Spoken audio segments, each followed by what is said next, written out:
Alhamdulillah, kita bersyukur pada malam hari ini kita bisa melanjutkan kembali pengajian kita, majelis ta'lim kita, dan insyaallah kita akan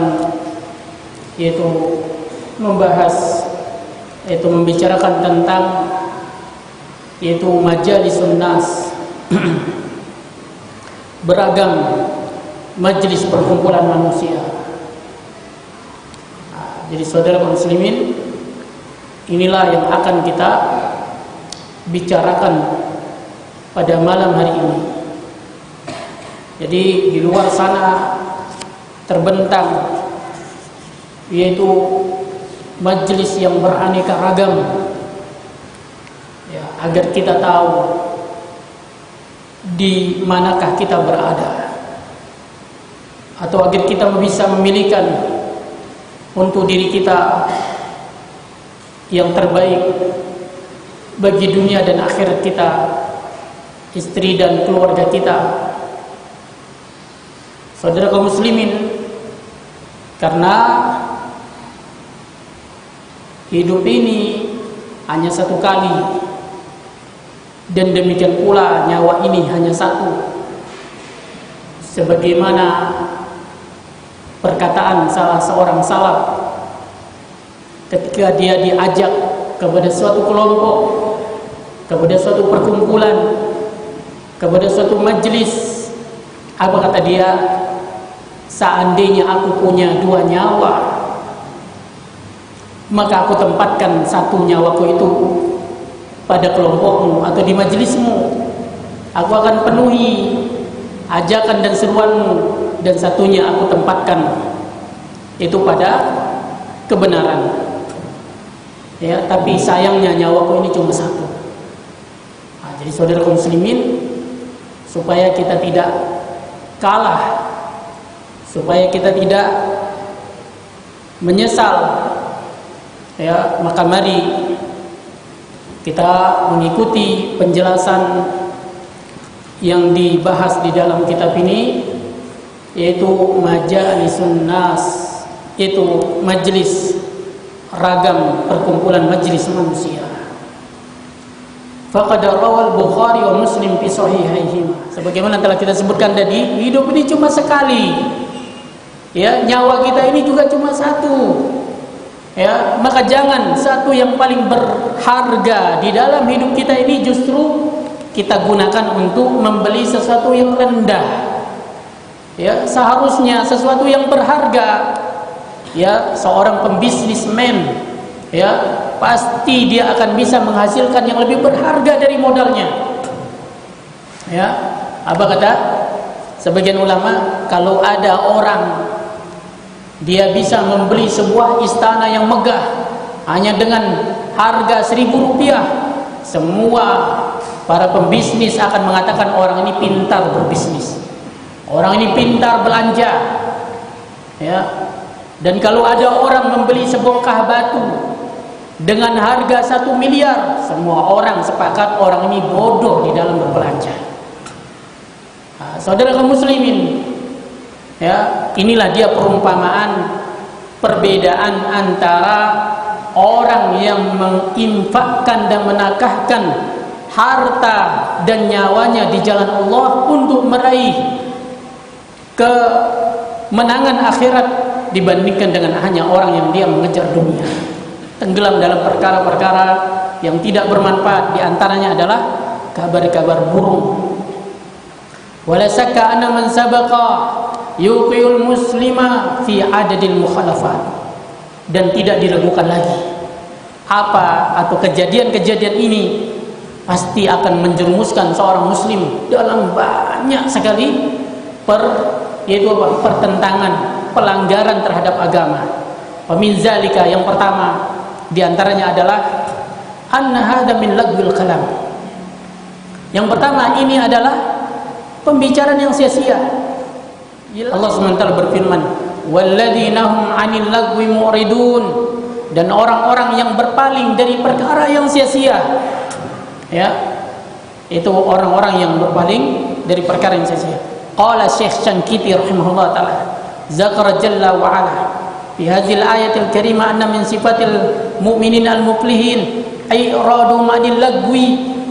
Ya, berkata Syekh Syangkiti rahimahullah, di dalam ayat ini Allah menyebutkan, di dalam ayat yang mulia ini, di antara sifat orang yang beriman. Ya, jadi Allah ini menceritakan tentang orang yang beriman. Ya, jadi siapa yang merasa beriman maka kena dengan ayat ini. Jadi di dalam ayat yang mulia ini Allah menyebutkan sifat orang yang beriman, yang beruntung, mereka berpaling jauh dari perkara yang sia-sia. Ya, wa aslul lagwi ma la faidata fihi min al aqwal wal af'al fa yadkhulu fihi al la'bu wal lahu wal hazlu wa ma tujibul murwatu tarku. Ya, dan asal dari lagu itu adalah sesuatu yang enggak ada manfaatnya, enggak ada faedahnya, baik itu ucapan ataupun perbuatan. Masuk juga padanya di situ, yaitu apa? Yaitu permainan. Berkata Imam Ibnu Hazm rahimahullah taala, ya, di mana beliau berkata, ra'aitun nas fi kalamihim, aku perhatikan manusia dan pada ucapan mereka, alladzi huwa faslu bainahu bainal hamir wal kilab wal hasyarat, dan pada ucapan mereka terdapat sesuatu yang menjadi pembeda antara diri mereka dengan keledai, anjing, dan hewan-hewan yang lainnya. Yang qasimuna aqsaman salasah, di mana mereka ini terbagi menjadi tiga. Ya, mereka terbagi menjadi tiga. Ini kata Imam Ibnu Hazm. Dan dengan hal ini kita bisa berkaca di mana selama ini kita berada. Ya, dari yang tiga ini di kelompok manakah kita? Ya, karena Allah SWT mengatakan balil insanu ala nafsi basirah. Ya, manusia itu bisa lebih kenal dirinya sendiri. Bagaimana? Apa kata Imam Muhazzam? Terbagi menjadi tiga. Pertama, kata beliau, yaitu man la yubali fima anfaqa kalamahu. Yang pertama adalah orang yang tidak peduli pada sesuatu yang dia bicarakan. Ya, yatakallamu bi kulli ma sabaqa ila lisanihi. Dia berbicara dengan apa saja yang menjadi gerak dan dorongan lisannya. Ya, ghairu muhaqqiqi nasri haqqin, itu tanpa menghiraukan apakah bicaranya itu menolong kebenaran ataukah mengingkari kebatilan. Ya, dia enggak pernah peduli. Ya, wa hadha huwal agla finnas. Ya, kata beliau, inilah dia kondisi kebanyakan manusia. Kata Imam Ibnu Hazm, jenis manusia yang seperti inilah yang paling banyak.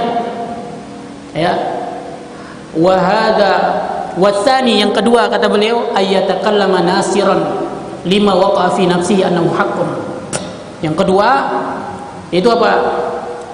Yang kedua, orang yang berbicara untuk menguatkan dan menolong apa yang ada pada dirinya dari pendapat-pendapat. Ya, dia kuatkan apa yang ada di dalam dirinya, itulah yang benar. Ya, itulah yang benar. Wadafi'an lima tawahama annahu batilun. Ya, dan menolak apa yang dia tidak pahami bahwa itulah yang batil. Ya, jadi orang ini berbicara, dia berusaha berbicara, menolong dan menguatkan. Tetapi apa yang dikuatkan? Agama Allah, kebenaran? Tidak. Dia menguatkan keyakinan, pendapat apa yang selama ini bercokol di dalam dirinya. Lalu apa yang dia tidak pahami, yang dia tidak kenal, itulah yang batil menurut dia. Ya, itulah yang batil menurut dia. Ghairu muhaqqiqi li talbil haq, yaitu tanpa dia tergerak, tanpa dia berusaha, ya, untuk meneliti, untuk mencari yang sebenarnya. Ya, tetapi dia tetap bersikeras untuk mempertahankan pendapatnya. Lakana mujajan fimal tazam, dia tetap berusaha keras untuk mempertahankan pendapatnya. wa hadza katsirun wa huwa dunal awwal. Kelompok ini pun juga banyak, tetapi tidak sebanyak kelompok yang pertama. Ya, tidak sebanyak kelompok yang pertama. Wasalisu wadi'ul kalam fi mawdi'ihi. Yang ketiga adalah orang yang dia meletakkan pembicaraan pada tempatnya, dia meletakkan ucapannya di tempat yang semestinya. Wa hadza a'azzu minal kibriyatil ahmar, kata beliau. Namun manusia jenis ini lebih langka daripada permata yakut yang merah. Masya Allah. Ya, jadi saudara kaum muslimin, manusia yang seperti ini itu lebih langka daripada permata yakut merah. Ya, artinya ini manusia yang seperti ini jarang. Ya, oleh karena itu, ya, hendaknya kita melihat saudara kaum muslimin di mana kita selama ini. Ya, kemudian sebelum semuanya terlambat, kita renovasi, ya, kita perbaiki, ya, kita itu berusaha untuk perbaiki diri kita.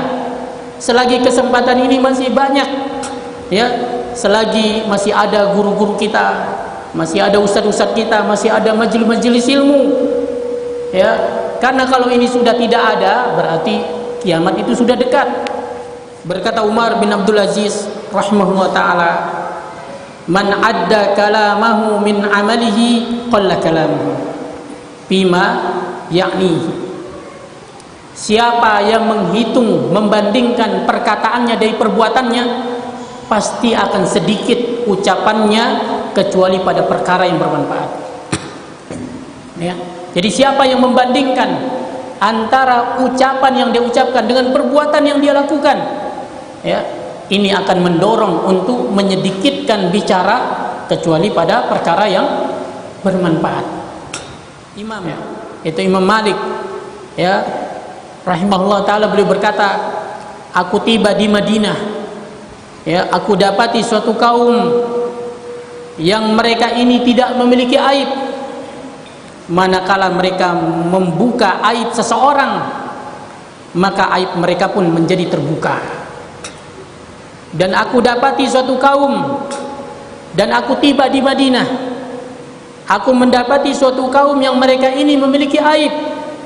Manakala mereka menahan diri dari aib orang lain, maka aib mereka pun menjadi hilang. Insyaallah, saudara kaum muslimin, ini adalah ungkapan yang sangat bagus. Ya, sekali lagi saya bacakan. Berkata Imam Malik rahimahullah ta'ala, aku tiba di kota Madinah, aku dapati suatu kaum yang mereka ini tidak punya aib, tidak ada kesalahan, terhormat, luar biasa. Tetapi manakala dia mulai membuka aib orang lain, terbukalah aibnya. Dan aku dapati suatu kaum di kota Madinah di mana mereka ini memiliki aib, tetapi manakala dia menahan diri dari aib orang lain, aibnya pun menjadi hilang. Saudara kaum muslimin, tidakkah juga kita melihat, ya, dan seringnya kita mendengar, bahkan kita menyaksikan sendiri, yaitu saudara-saudara kita atau saudara-saudara Anda yang mati dalam keadaan sholat, dia mati dalam keadaan sujud, dia mati dalam keadaan duduk di majelis ilmu, dia diwafatkan oleh Allah Subhanahu wa taala dalam kondisi menyampaikan ceramah, dalam kondisi menyampaikan khutbah, dalam keadaan sholat. Saudara kaum muslimin, di antara mereka ada yang mati dalam keadaan berimpak dan bersedekah. Ya, saudara kaum muslimin, tidakkah Anda ingin seperti mereka kematiannya? Yakinkah Anda dengan ikut nimbrung di berbagai macam majelis manusia itu akan bisa mengantarkan pada kondisi kematian yang seindah seperti ini? Ya, tentunya saudara kaum muslimin, seseorang itu dia akan mati sebagaimana sesuai dengan kebiasaannya.